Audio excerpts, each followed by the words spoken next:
আসসালামু আলাইকুম দর্শক। পাকিস্তানের ভয়ে রীতিমতো কাঁপছে ভারত। তার প্রতিফলন দেখা যাচ্ছে ভালো মতোই। আইপিএল মাঝপথেই বা শেষ দিকে এসে বন্ধ হয়ে গেছে। এই আইপিএল চালু রাখবে এমন ভরসা পাচ্ছে না ভারত।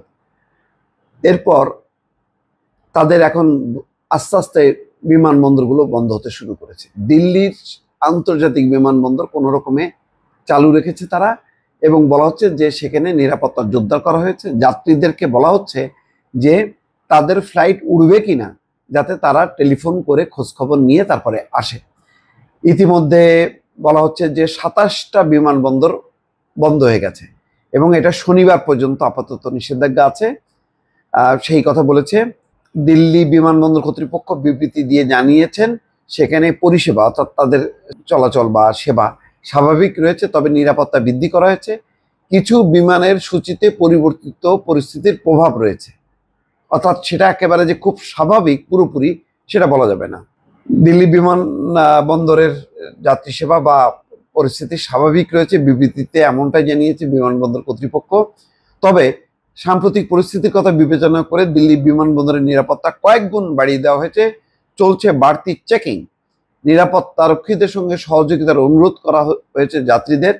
শনিবার বিকাল পর্যন্ত দেশের ২৭টি বিমানবন্দর বন্ধ থাকছে। তার আগে অনেক বিমান বাতিল হয়েছে। আগে থেকে খোঁজখবর নিয়ে যাত্রীদের বিমানবন্দরে আসার পরামর্শ দিয়েছেন কর্তৃপক্ষ। দিল্লি বিমানবন্দর কর্তৃপক্ষ বিবৃতিতে বলেছে, দিল্লি বিমানবন্দরের পরিষেবা স্বাভাবিক রয়েছে, তবে কিছু বিমানের সূচিতে পরিবর্তিত পরিস্থিতির প্রভাব পড়েছে। নিরাপত্তা বৃদ্ধি করা হয়েছে। সংশ্লিষ্ট বিমান সংস্থার কাছ থেকে খোঁজ নিয়ে যাত্রা শুরু করুন, এমন কথা বলা হচ্ছে। যাত্রীদের উদ্দেশ্যে বেশ কিছু পরামর্শও দিয়েছেন বিমানবন্দর কর্তৃপক্ষ। মালপত্র বহনের নিয়ম মেনে চলা, নিরাপত্তা রক্ষীদের সঙ্গে সহযোগিতা করা, শুধুমাত্র সরকারি বিবৃতির উপর ভরসা রাখা, সমাজ মাধ্যমের ভিত্তিহীন খবর অনুযায়ী কোনো পদক্ষেপ না নেওয়ার অনুরোধ করা হয়েছে। যাত্রী ছাড়া বিমানবন্দরে আর কাউকে প্রবেশ করতে দেওয়া হবে না বলেও জানানো হয়েছে। পাকিস্তানে ভারতের প্রত্যাঘাতের পর উদ্ভূত পরিস্থিতিতে বৃহস্পতিবার ২৭টি বিমানবন্দর বন্ধের ঘোষণা করা হয়েছে। সেই তালিকা অনুযায়ী চণ্ডীগড়, শ্রীনগর, অমৃতসর, লুধিয়ানা, ভুন্তর, কৃষ্ণগড়, পটিয়ালা, সিমলা, কাংড়া, গঙ্গল, বাতিন্দা সহ এরকম মোট ২৭টা। দর্শক, বুঝতেই পারছেন যে পরিস্থিতি এমন যে সামাল দিতে পারছে না ভারত। এখন পাকিস্তানে যেই হামলা করেছে সেই হামলার প্রত্যাঘাতও চরম হয়েছে।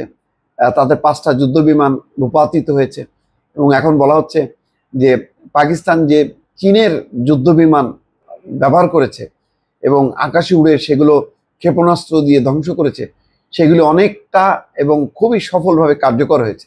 ফলে সব মিলিয়ে তারপরও পাকিস্তান বলছে তাদের হামলাটাকে তারা ধরেছে এবং তাদের যে ৩৬ জন নিহত হয়েছে, প্রতি ফোঁটা রক্তের তারা বদলা নেবে। এবং সেই বদলা কখন নেবে? কালকে যেমন ভারতের ওই জম্মু কাশ্মীর সহ পাঞ্জাব বহু অংশ হামলার ভয়ে তারা অন্ধকার করেছে, ব্ল্যাক আউট করেছে। যদিও পাকিস্তান বলছে যে না, তারা হামলা করেনি, কিন্তু বেশ কিছু ক্ষেপণাস্ত্র বা ড্রোন ভূপাতিত করা হয়েছে বলে ভারত দাবি করছে। কিন্তু পাকিস্তান বলছে যে আমরা যখন হামলা করব বিশ্বকে জানিয়ে আমরা হামলা করব। কাপুরুষোচিত যে হামলা করেছে ভারত পাকিস্তানে, তেমন হামলা আমরা করব না। ফলে এমন একটা পরিস্থিতিতে ভারত এখন আতঙ্কগ্রস্ত, কখন কোন দিক থেকে আক্রমণ হবে সেই নিয়ে তারা রীতিমতো ভীত সন্ত্রস্ত। দর্শক, ভালো থাকবেন। আল্লাহ হাফেজ।